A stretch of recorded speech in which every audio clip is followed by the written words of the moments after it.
Yeah! Hello, everybody, and welcome to the Maurice Brown Comedy Show. And we've got a special guest with us today, and a stuntman, writer, and director on the Maurice Brown Show. And this gentleman, I got to tell you, is multi-talented.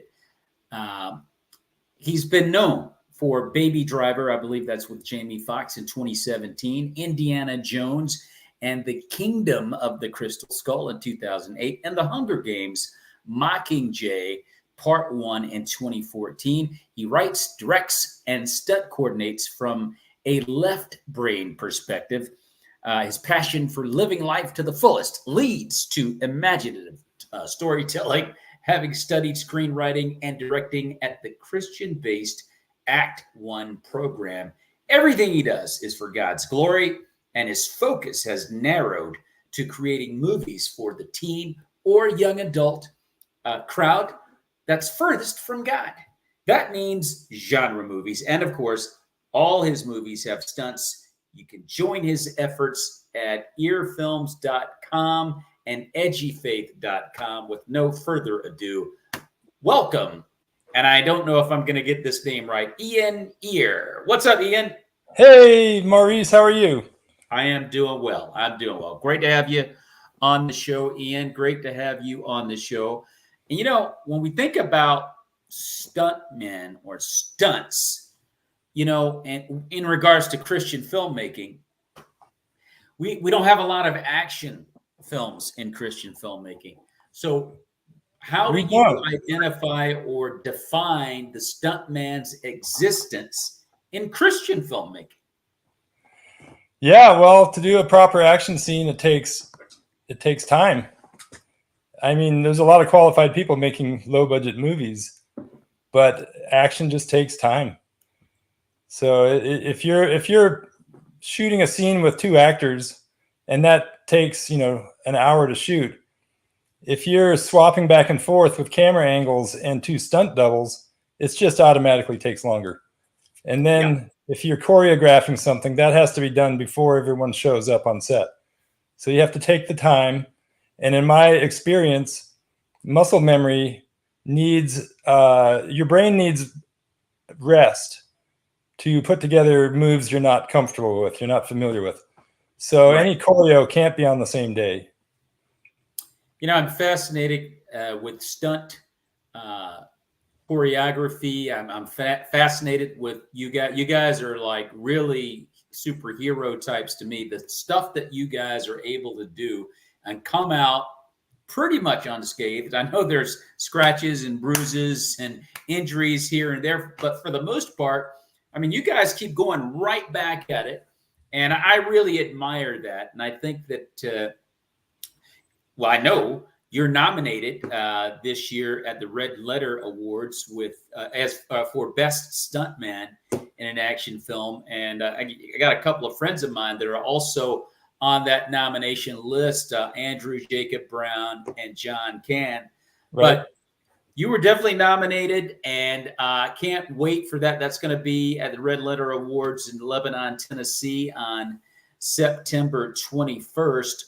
But now you have a calling to make genre movies, Ian, for teens and young adults that are, in your words, nutritious and not junk food, which I like that analogy.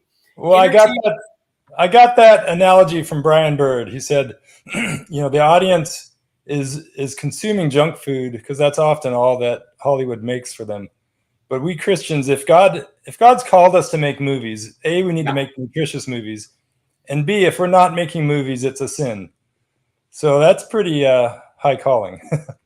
That's a very high calling, and to be able to draw the younger generation is quite a challenge.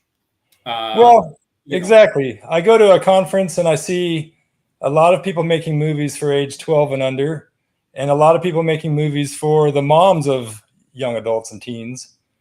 But where are the movies that the teens actually want to watch? I have two teenagers. They're watching everything that Hollywood puts out. I try to teach them critical thinking, but if their friends are watching it and it looks entertaining based on the poster and the trailer, they want to watch it. And so I need to make movies that they want to watch, not that their parents approve of and say, hey, you might like this movie if you watch it with us. No, movies that they choose to watch with their friends, and without their knowing, it has a spiritual element, just like Jesus's parables.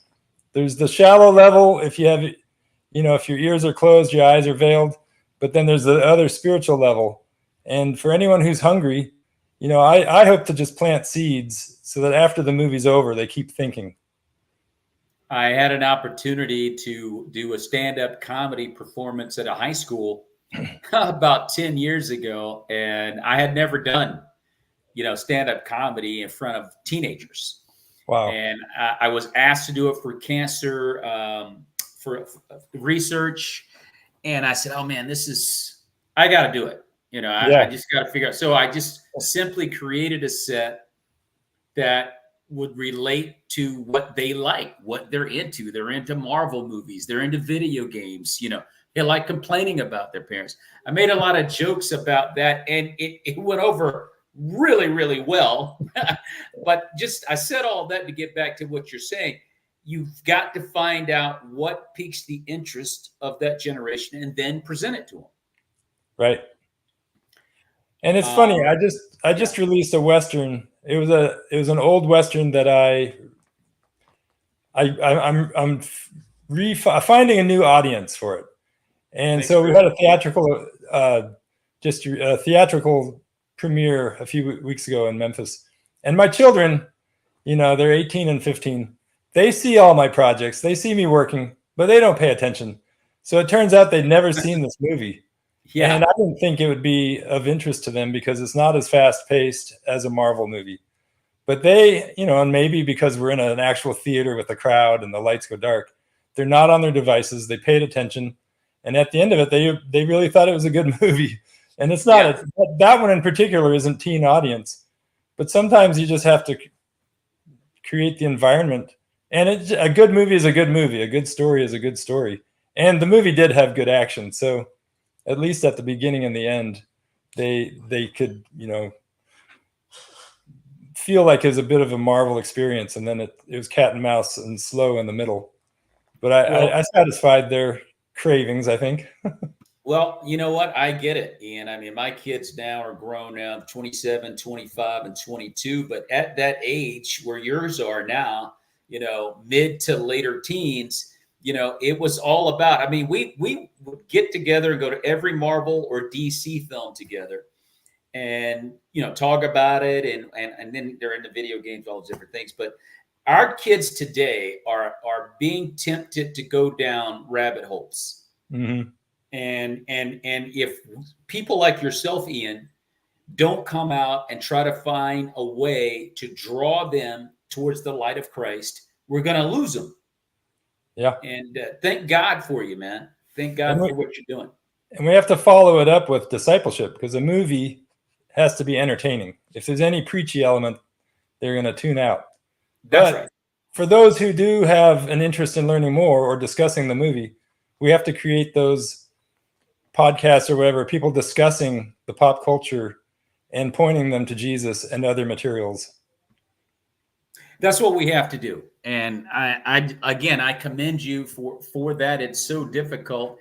Actually, it's not as difficult as we think. I would not have ever thought that I could do a comedy set in front of a bunch of high schoolers, but then I had to dig in and start thinking about the things that, and you're right, they don't want to be preached to. That's the last thing they want. They don't want you telling them what they can, what God says about this, that, and the other, and all those different things. They don't want to feel that way. They want to feel like you're relating to them, that you get them, and in the midst of all of that, you can deliver a strong message. They're open to hearing what you have to say if you can make them laugh, if you can make them entertained, if you can keep their interest. That's all they want. If they are entertained and interested and laughing, you can tell them just about anything, Ian, and that's done. But it's hard, and my natural inclination with my children when they mess up is to lecture them, and that's a sermon. That's a sermon, yes. That's not entertaining at all. No, I mean you can't. And again, that's and another thing too, Ian. The generation that we're living in now in 2024 is a far cry different from when you were growing up, and certainly when I was growing up. Sure. And so now you have to adjust your approach to fit the times. Right. And so what worked 40 years ago ain't got a shot at working today. Well, not only the times, but the technology, the business keeps changing. And these kids now, they don't care about Lawrence of Arabia on the big screen. They don't even watch it this way. They watch it this way with this tiny little image. Amazing. I didn't even know that. And that's another thing about these kids in technology. They're miles ahead of us, Ian. Yeah. They're miles ahead of us. We don't have a chance of keeping up with them. So yeah, that's another way of relating, is understanding the technology aspect of things too. It's like that also piques their interest tremendously. You have to be able to do it. Ladies and gentlemen, we're talking with Ian Eyre on the Maurice Brown Comedy Show on bogradio.fm. He is a stuntman. He is a director. He is a writer, and he focuses on teens and young adults in his work. Ian, want to thank you for being on the show. And as I was reading your credits, you've been a part of films like Baby Driver with Jamie Foxx. Let's see, The Hunger Games and Indiana Jones. What were some of the stunts that you pulled off in the Indiana Jones film? Oh yeah. So before we do that, I should have spoken up the first go around. My last name is pronounced Eyre, like what you breathe. Got it. I want to make sure I got that right. Now we're breathing, Ian. Ian Eyre. I love it. Yes, sir. Like the book Jane Eyre. Yes, sir. But just you've got on the screen there my middle name. My middle name is Maxwell, and after a while, I realized that Max Eyre is kind of a good stunt nickname. So that's another way to remember how to pronounce my last name. I love it. I love it. So what were some of the stunts that you did in Indiana Jones? We love those films. Yeah. So this was Indiana Jones, the fourth one, and I was the stunt double for the Russian colonel. And his character there were two doubles. I was the Hawaii stunt double, and there was another double in Los Angeles doing the sand dune with the ant pile stunts. Okay. So, and when I was in Hawaii, there was the rocket sled on a rail, and I was kind of disappointed. I was hoping that it was going to be some sort of project the rocket sled down a track, and I would get to ride it, and there'd be some kind of thrill involved, but that was all done on green screen. Yes. But I did get to drive the deuce and a half truck a few times, and I guess my favorite moment was Harrison Ford. There's a scene in the jungle where he's driving one of those duck boats. It's basically a Jeep, and we're on these narrow roads that they carved through the jungle, and I'm driving the deuce and a half neck and neck with him, and they told me give him as much room as possible, because if you hit that little Jeep, you won't even feel it, and you'll send him into a tree. So I was driving neck and neck with Harrison Ford. That is so cool. That was kind of scary. So cool. I was slapping vines with my mirror to give him as much room as possible. Now, what was it? So what was it like working on Baby Driver? I believe Jamie Foxx starred in that film. Am I correct? That's correct. What was it like working with Jamie Foxx? He was on the set one day. The scene where the car slams into the rebar and he gets skewered. And that was a dummy, and they had a hydraulic piston that would slam it into the dummy. And I forget all the details, but I just remember there was a whole lot of hydraulic machinery in the trunk hidden away. Yes. He seemed pretty cool, and his fans loved him, and he would interact with the fans. Yeah, he seems like a pretty down-to-earth guy, approachable guy. Jamie will make fun of you, but he's a pretty cool guy. I like him a lot. But Ian, so now you have a film called Pray for Mason, right, and it's kind of a horror film, I guess. But tell us how it relates to your faith and just kind of sending a positive message. Okay, well, Pray for Mason. That's called Prey, pray for Mason, but it's a play on the words pray, because Mason is the childhood bully of the main character, Lucas. And I didn't write the screenplay, but I really connected to Lucas because Lucas is kind of this sheltered, not exactly homeschooled, but others might negatively compare him to that. And he's struggling with his faith walk because he just doesn't fit in. His parents have strict rules about the cabin: no girls, no drugs, no alcohol. And he's good with that until he's challenged. And then he realizes he has no resistance and he can't say no, or he doesn't say no. And then his friends are always mocking him because he won't swear and he won't this and he won't that. But at the same time, he's a critical, not very loving person. And he's really annoyed that this kid who's been bullying him his whole life was invited on the trip, and that's he's already on edge. So when that bully Mason accidentally overdosed, they have an argument. He runs out to the car, and he finds what he thinks is cocaine, and he's just the kind of person who's willing to experiment. And he snorts it, and it's Flocka. Okay. And Flocka is this bath salt that in Florida there's a case where someone ate the face off a homeless person under the influence of Flocka. And I actually had a friend, a Christian friend in LA, who was struggling with addiction, and she had once tried Flocka, and she woke up 3 days later. She didn't know what she'd done. So it's really a lot more. It's a lot scarier and deadlier than cocaine.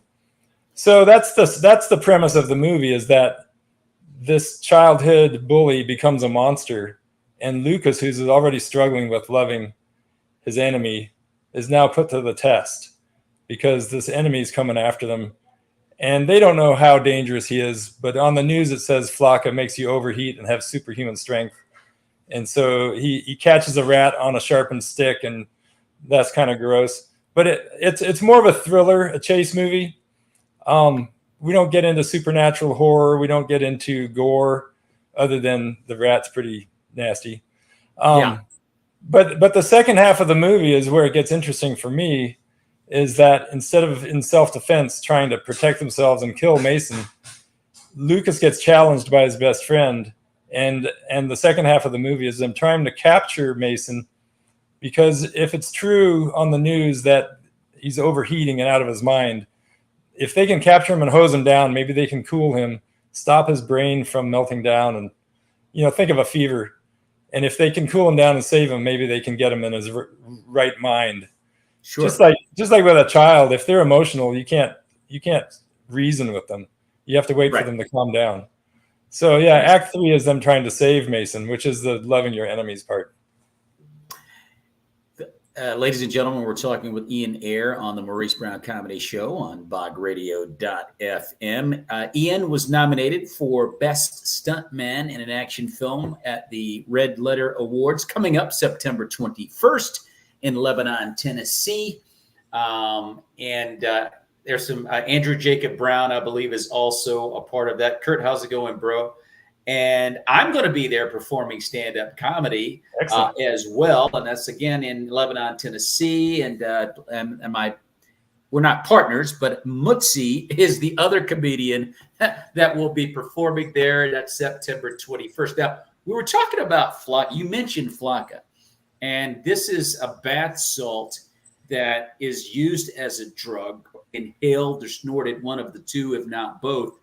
And there was an incident in Florida where some guy had eaten off a homeless person's face under the influence of that. How much of a problem is that particular drug, I'm sorry to say, in America today, Ian? How widespread is it? I don't know how widespread it is, and it seems to have lost. It's fentanyl is beating it in the news. Okay. But the problem with the bath salt is whoever makes it, they change the composition, the chemistry of it so frequently that the FDA can't keep it on top of the narcotics list. So it stays as this, bath salt, not for human use, but the people selling it and making it know its dangers. But the people selling it at these convenience stores are pretending it's not being used as a drug. So. Wow, that is utterly amazing. I was not aware of that at all. I think I'd heard the story about the incident down there in Florida. So is this something that young people are gravitating to? I'm not sure how current this is, but every year or two I look on IMDb and there's another movie based on Flocka Z. So it's definitely current in the movies. Yes. And really there's a whole bunch of zombie type drugs. There's crocodile and there's what's the one out of England? Monkey dust, something like that. Yeah, there's all kinds. They come up with creative names. And well, you know, the reality is the devil is hard at work. His time's running out, and he's becoming desperate in his actions, and that's why we have to become desperate in our actions to save our youth, and to get as many lost people as saved. Here's how I sum it up. Crazy. Yeah, absolutely. Here's how I sum it up. The creation mandate, God said, be fruitful and multiply. Well, think of the 1,000 ways you can attack that. That's what the devil's doing. Yes, there's no question about that. And Ian, you have a film company that you have started called Eyre Films. Correct. Tell us about it. Eyre Films is, well, and this ties into something else I wanted to mention. So Eyre Films is basically the intellectual property and the short films and the YouTube channel and the screenplays, the feature-length screenplays that I've been developing for years. Each movie gets its own company so that it can have its own, you know, financials and banking and be an entity for the investors to get paid. So Eyre Films is kind of the umbrella over all my efforts. So it's a bit of a production company. We have a little bit of gear.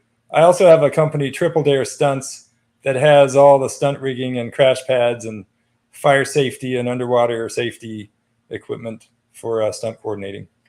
So, you know, Ian, I love it. And in looking at your resume, I see you're willing to do many types of films and projects. I want to ask you this.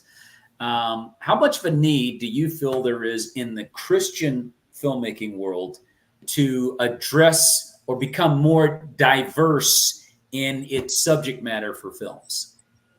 Oh, absolutely. I mean, what are the percentages of Christian movies that are either have animals in rehab as a theme or revelation post-apocalyptic as a theme? And what about all the genres in the middle? You know, when there's plenty of movies made about inspirational books. And when you make a movie based on a book, it's already got an audience. So it does make sense. But if genre is language and you go, you know, the average person goes into a theater, the lights go dark, and whatever worldview is projected onto that screen, they just absorb it. It's like their church, right? Yeah. And if we're only speaking inspirational genre and post-apocalyptic thriller, we're missing out on so many different languages that people speak. You know, comedy, there are Christian comedies. They're not too edgy. They're very safe. And it's because the distributors have locked in on a safe audience. Yeah. And nobody's trying to lock in on the teenagers, what they think is funny. Yes. And so there's thriller, there's horror. I mean, horror has its place. Horror can be a cautionary tale. There's supernatural realities in this world. We should be playing that in the entertainment. We shouldn't be afraid. Holy Spirit's going to guide us, whatever genre we choose to make. That's right. We shouldn't be afraid to try, you know, an action. That the emotion that action creates is the thrill and the excitement. But there still needs to be those emotional beats and those human moments of joy and laughter. You know, too much intensity without a break, and you just get numb. So, but it's hard work. It's hard to make these stories good that linger in your mind afterwards and hopefully in your spirit. Well, you know, Ian, but I love the fact that you're willing to go there because the Holy Ghost will go there with you. We have to understand that you know, we're not just doing this on our own. We can't do this on our own. And if we let the Holy Spirit lead and guide, you know, there are a lot of subject matters, like you said before, that's in between what we generally love to present to the public. Mm-hmm. And we're just skipping over them either because we're afraid to address them, we don't think they should be addressed, or we feel for whatever reason it's a taboo subject. Yep. That's exactly why we should be addressing it. Exactly. And so I love the fact that you're willing to do that. And it's tough. I mean, I don't personally swear. I never have, so I don't have those habits. But I'm not going to judge someone else who swears. I will, if they're using the Lord's name in vain, I'll speak up. But I have to allow my characters to swear on occasion. And to date, I've been very squeamish about that just because I don't like to hear it. And I definitely think, you know, the F-bomb was overused in movies or whatever. But if it's used to effect, I'm not going to make a blanket statement. No this, no that. But yeah. I'm not going to, I don't want to surprise the audience. So I want the audience to know that it's there. And they can make their own decision. But the movies that the teenagers are watching, there's no there's no guide. They're on their own. They're watching what's out there. So we have to give them an alternative. I heard someone make a great analogy a few days ago recently, and they said, we're fishing for the fish that are already in the boat. That's good. That's the same as preaching to the choir, you know? Yeah. I mean, that's the same. We're in a post-Christian world. Think about making movies for the European audience. There's no church people over there. I mean, I don't say there's none, because if you're seeking God, God will find you and find you will find your community. But their standards of decency are way different. And if we're making a movie, I think that should maybe be my change in focus. Make a movie that the Europeans will accept and adopt. Because if you're talking about an unchurched people group, you know, the Europeans is way more unchurched than America. So why am I applying American standards? Anyways. Yeah, well, you know, I love that analogy too, because I think the American church has fallen dormant, you know, not making an impact at all in the world, doesn't really care if it's really making an impact in the world. And, you know, we're not making the kind of difference that we should be. And I think when we do the films or we do whatever we do in entertainment for Christ, a lot of times we get this, pushback, like, you know, we're wrong. And really what's happening is we're wearing veils as if we're this perfect individual when that's not the case. So going to Europe and presenting it, there's a good chance you're going to be more well received over there because they don't wear veils. Yeah. I mean, you get what you get. I mean, there's no guessing about where they're coming from in Europe. So I think that's a good point. I think you should investigate that idea and explore it because I think there's something there, Ian. Well, here's another thought. I had a Sunday school teacher in Atlanta, and he was teaching a 4-week series on the Song of Solomon. And I was in high school, and one of the parents took her son out of the class. Okay. And he took her aside and said, look, your son is being taught about sex through the movies he watches on the television. He needs to have the balance from the Bible. Why are you pulling him out of what the Bible says about sex? Right. And so she made sure his son didn't miss any Sundays after that. But that's our role in the church. We have to be salt and light to culture. We can't shy away from it. And I don't blame my parents for being squeamish about sex. They didn't know how to talk about it. But we're really open with my kids, and maybe too open, but and maybe my standards have changed over time but I need them to be able to trust that they can come and talk to me about anything. So I want to talk about anything now while they're young, before they're gone, you know? Well, I don't think you're being too open about it. My guess would be you're doing exactly what your children appreciate, because the reality is they're getting tons of misinformation when they step out of the house. Yeah. You know, when we're not talking to them, they're getting tons of misinformation from. Oh, there is. So yeah. God bless you, Ian, for talking to them. Thank you. And action sells movies, so there will always be stunts in my movies, particularly for the trailer moments. Well, ladies and gentlemen, we're talking to Ian Eyre on the Maurice Brown Comedy Show on bogradio.fm. Thanks for tuning in today. And Ian has been nominated for Best Stuntman of the Year at the Red Letter Awards coming up September 21 in Lebanon, Tennessee.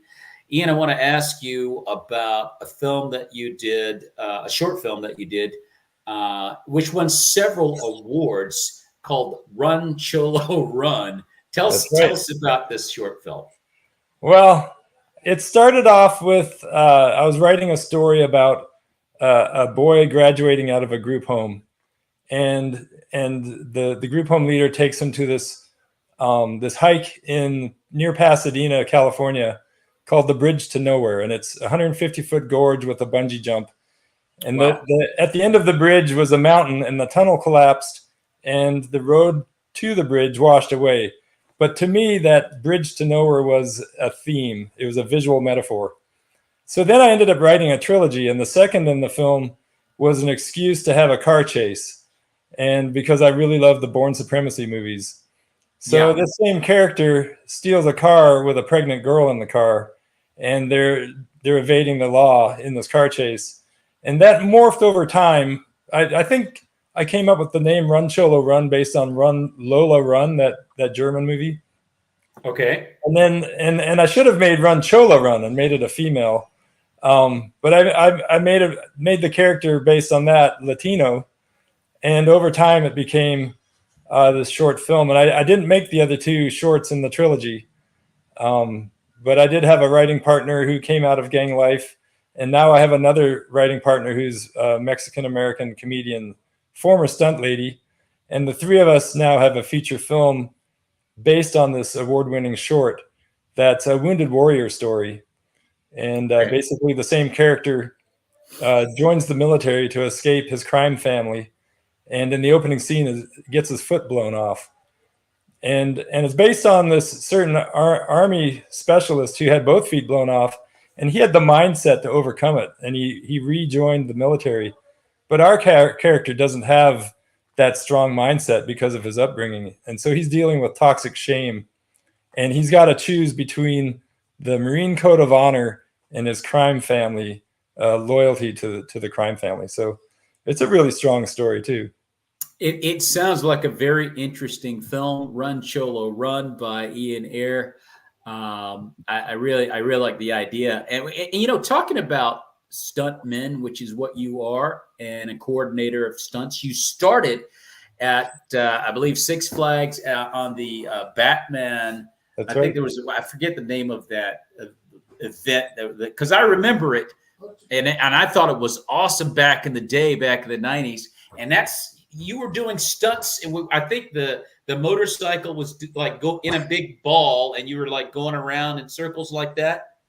Oh, so there's various Batman stunt shows. Mine was based on the original Batman movie with Jack Nicholson and Kim Basinger and Michael Keaton. Yeah, and Michael Keaton, right? So I was the alternate Batman, and they had that.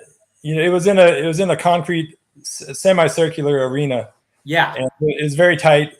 And I learned to ride it. Well, back up a little bit. The year before I went to the audition, and I spent the year learning motorcycles, high falls, and fights. okay. So then I got thrown into this alternate position where I had to train the same as everyone else. Yeah. And I did get to do 6 shows, but I was very inexperienced compared to the other stunt people. Yeah. And so the first time I came out and wheelied the motorcycle, I tipped it over and landed on the railing. So then I had to catch up. And they had added all this forward weight to the bike. It really did take an expert to ride. And I was just on my learning curve still. I'd only been riding for a year, and a street bike at that. Yeah. And then inside the car, if you remember the Batmobile from that movie, the front of the car is 6 feet in front of the wheels. So when the car turned in that tiny little arena, the front cowl of that car just swept around really fast. Yeah. And one time I got out of the way too slowly, and the car hit me and threw me into these barrels in the middle of the arena. Whoa. But I had to instantly hop up and sprint double speed to the other side to stop the Batmobile, because it's a recording. We're all lip syncing to the show.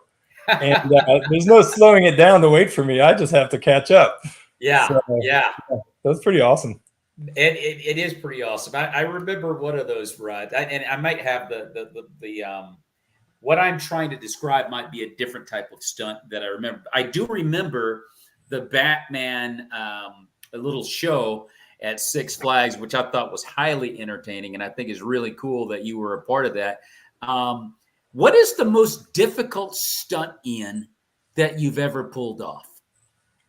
I would imagine that it was an underwater scene where I was getting rescued from a space shuttle that landed in the ocean, and I was wearing a Velcro. It was a space astronaut costume.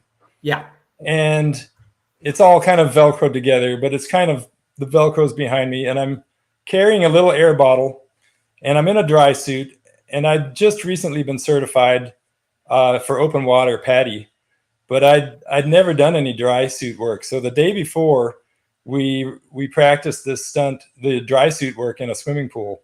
So this is my second day ever wearing a dry suit, and I'm wearing this astronaut suit, and I have to squeeze my fingers between the plastic panels on the suit to inflate my BCD after I've descended 70 feet. And I don't know where my safety diver is, and the camera divers are all around. And so the first time I raised up to the surface, I ran out of air before the surface. And that was my first experience with that. So I was a little bit panicked. And then the second time I dropped in the water, my visor swung and hit me in the neck, right in the throat.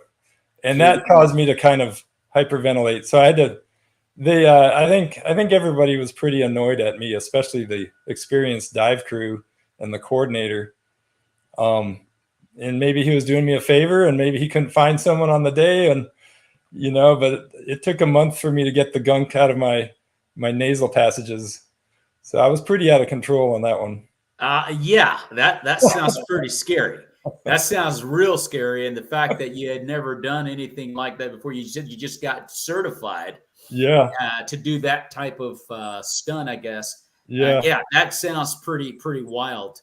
There's another funny story on the Passion soap opera. If you ever saw it, they had some supernatural elements, and I got hired to dive through a flaming window, and I think it was an escape from a burning building kind of scene, and I'm stunt doubling. And so I'm somewhat new to fire at the time, but I'm brand new to soap operas. And soap operas, they shoot 6 episodes a week so that they can take vacations because they have episodes banked. So they shoot really fast. And they also don't say action. And I'd spent years, roll camera and stunt set and action. And so I'm wearing the Nomex fire protective gear and the accelerant on my arm, and my ear and my neck is all gelled up for protection. And they light me on fire, and they go 5, 4, 3, and they point at me for the countdown for action. And I'm sitting there with flames licking up my ear. Is anyone going to call action? And action. I called my own action, and I dove through the window. And afterwards, the stunt coordinator and the safety guy were like, "Sorry, we thought you knew how soap operas worked." Wow, that is crazy, dude. That is crazy. Thank God you came through that one okay. Yeah. So in all of your years, Ian, going all the way back to the beginning when you were doing the Batman thing at Six Flags, and you've done all these films like I listed in the beginning, Baby Driver with Jamie Foxx, Indiana Jones, Harrison Ford, Mockingjay, and the list goes on. After all those years being involved in stunt choreography and so forth, has there ever been either a conversation you had with another stuntman, a defining moment in a stunt, or watching a stunt, anything during this time frame that you experienced that made you a better stuntman? Oh goodness, of course. But I thought you were going to go on a spiritual kingdom level. I'll just address that real first because that's where my mind went. Okay. There are a lot of Christians in stunts, and I think there's 2 reasons for it. One is the danger we face, the calculated risk. But the other is we don't go back to our trailer to rehearse lines. We hang out on set and talk. And so there's a lot more conversations that happen. Yeah. And through that, I think a lot of people have come to know the Lord because of being around people who are not only willing to share their faith, but typically you don't talk about certain things on the job because you're on the job. Yeah. But there's down moments when you're over at Crafty or whatever, or you're rehearsing, or you're moving pads back in the trailer, and there's moments when you can talk, and as compared to an actor who's got to go and spend their time learning their lines. But we always learn from each other, and we learn from mistakes too. There's one guy.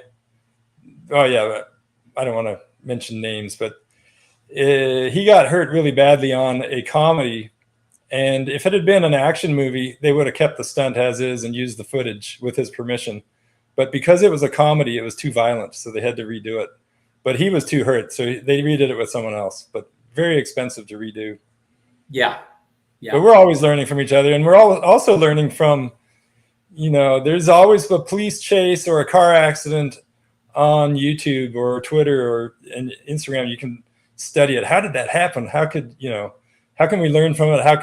If I was going to recreate that, how would we do it? There's always those conversations. Sure. 100%. 100%.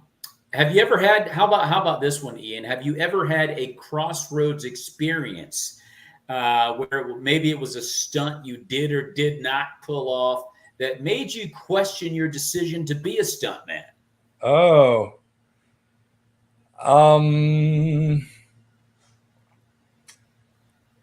I tried to quit the business a couple times, but just because it was frustratingly difficult. So yeah, okay. 97, I'm rollerblading, and I jump a manhole cover, and my feet shoot out, and I land on my tail. And landing on when you land in the sitting position, it's the worst for your lower back because it can't curve. Yeah. And so it just gets pounded, and it knocks the wind out of you. Yeah. Well, later that day, I tracked down a stunt coordinator of a TV show called Due South with the Canadian Mountie doing crime in Chicago, and it was shot in Toronto. Yeah. And he says, "Hey, can you jump this alley?" And on the ground, it's 11 feet building to building. And I run and jump, and it was no big deal. It's like, sure, I can do that. I mean, there's going to be 2 stories up on the day. So 4 days later, and maybe I hurt myself after getting hired. I don't remember. But I show up on set, and the first stunt I have to do is jump off a flat roof onto a fire escape landing, which is pretty much a straight drop. Because if you move horizontally at all, you'll hit the railing. Yeah. And he had a pad there for me to land on. But I think I was favoring my back. And anyways, my feet shot out 3 times in a row, and I landed on my tail. Gosh. In the sitting position from an 8-foot drop. Yes, I'm slowing myself down a little bit, but somewhere in there, I compressed my L3. And so for the rest of the day, another 10 hours, I'm running fire escapes, I'm jumping and climbing. And then that jumping from building to building was the last stunt of the day as the sun's going down. Yeah. And they built a box catcher below me, and I put shin pads on, and they built a ramp up to the edge of the wall. And I paced myself, and I leaped, and I went way past the edge and crashed into the gravel, ran around the corner. They got the shot, and there was no way I was falling back inside there. I put the shin pads on so that I would topple over the top if my jump wasn't strong enough with my back condition. Yeah. And then I literally could barely get my wardrobe off and get dressed. When I got to my house, I crawled on my hands and feet into the house. And the next day I had to fly to Florida. And so I'm on the bus holding myself up. That's taking too much energy. I lay down on the floor under the bus, and I just barely made it. Wow. And then over the years, I learned how to rehab it. My nerves and my muscles had to change dimension, and because the bone crunched and refused. And 10 years later, I started getting this sideways scoliosis. So I had to learn how to manage that, and still do. And God's given me a certain amount of healing, but not instant everything healing. Yeah. So I'm able to manage and maintain, and I've got a full life ahead of me. But I definitely, after that, questioned why God allowed it to happen, and was I maybe not supposed to do stunts, and he was calling me to something else? Right. All kinds of questions and doubts, and trying to stay focused on him. Well, Ian, that is utterly amazing, dude. And and a lot of times that's why I love stuntmen, because it's like a sport. You have to be an athlete / tough guy to really be a stuntman. And what you just described, I mean, dude, you did an entire day's worth of stunts injured. And that's the nature of any professional sports, is you're going to work injured. You're never going to be fully rehabbed from the last injury. And in stunts, you don't talk about your injuries. I mean, it's very rare for a stuntman to die, but it's not rare for them to get hurt. But you don't talk about it, and you don't let the coordinators know, or you might not get hired. And I mean, there's a lot of fear in the business. You're afraid to take a vacation in case you get called. Yeah. Yeah. So I love it. I'll tell one more funny story. Okay. This kind of takes the cake. So I got married in 2005. We honeymooned in Maui, and I wasn't going to answer the phone because I'm on my honeymoon. And I get a call, and I look at the ID, and it's the stunt coordinator of Star Trek Enterprise. And I'd already worked for him a couple times. Yeah. And I was like, oh, honey, I got to take this. So 4 days after my honeymoon ended, I get a concussion on Star Trek Enterprise, the very last episode. And I wake up in Cedars-Sinai, and my prosthetic alien face, my lizard face, is sitting next to me, which means the makeup artist came to the hospital and removed it from me in the hospital room. And I couldn't remember the wedding for 8 hours. Wow. And then it turned out we honeymooned in Maui, and right before we got married, we watched 50 First Dates. So our maid of honor comes in. Satan's trying to break up the family. We're not going to let him. And they prayed over me. And, you know, eventually I got my memory back, except for the 8 hours around the accident. Yes. So God is good. And it was definitely good to laugh about it a bit. It's always good to be able to look back on tough experiences and laugh about them, which is God's grace and mercy that allows us to be able to do that. We're talking with Eyre on the Maurice Brown Comedy Show on bogradio.fm. Ian, nominated for Best Stuntman at the Red Letter Awards in Lebanon, Tennessee on September 21st.